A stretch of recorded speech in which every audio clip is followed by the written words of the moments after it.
Tower B. Hindi siya, wala siya lang. Nagkaroon siya open space. Sa akin, yung cardboard, may parking.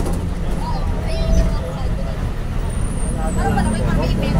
Napaisip na ako eh. Kung walang kung yung cardboard ko, paano yun mababasa yung mga sasakyan? Di ba? Kaya nag-cardboard na lang. So, lilipat ko na lang yung pwesto. Kasi di ba alam mo yung cardboard ko namin sa kung tinutuwa ko lang yung second floor. Parang hindi na ako gumawa ng first floor. Ang second floor na. Traffic na naman.